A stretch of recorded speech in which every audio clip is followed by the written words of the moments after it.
Ecclesiastes chapter 5. Ecclesiastes chapter 5. Keep thy foot when thou goest to the house of God, and be more ready to hear than to give the sacrifice of fools, for they consider not that they do evil. Be not rash with thy mouth, and let not thy heart be hasty to utter anything before God. For God is in heaven, and thou upon earth. Therefore let thy words be few. For a dream cometh through the multitude of business, and a fool's voice is known by the multitude of words. When thou vowest a vow unto God, defer not to pay it. For he hath no pleasure in fools. Pay that which thou hast vowed. Better is it that thou shouldest not vow than that thou shouldest vow and not pay. Suffer not thy mouth to cause thy flesh to sin. Neither say thou before the angel that it was an error.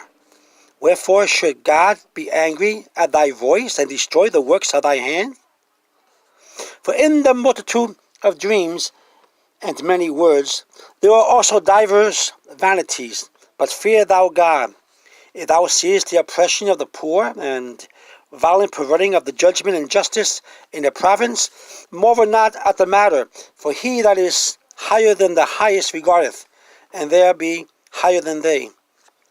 Moreover, the profit of the earth is for all, and the king himself is served by the field. He that loveth silver shall not be satisfied with silver, nor he that loveth abundance with increase. This is also vanity. When the goods increase, they are increased that eat them. And what good is there to the owners thereof, saving the beholding of them with their eyes? The sleep of a laboring man is sweet, whether he eats little or much, but the abundance of the rich will not suffer him to sleep. There is a sore evil which I have seen under the sun, namely, riches kept for the owners, therefore to their hurt. For those riches perish by evil travail, and he begetteth a son, and there is nothing in his hand. And he came forth of his mother's womb, and naked shall he return to go as he came, and shall take nothing of his labor, which he may carry away in his hand.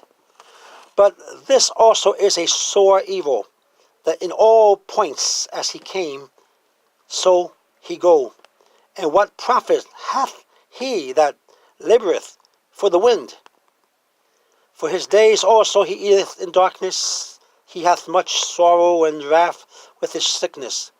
Behold, that which I have seen, it is good and comely for one to eat and to drink, and to enjoy the good of all his labours that he taketh under the sun, all days of his life which God giveth him, for it is his portion.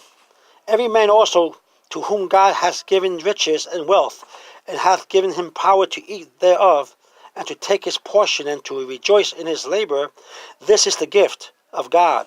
For he shall not much remember the days of his life, because God answereth him in the joy of his heart.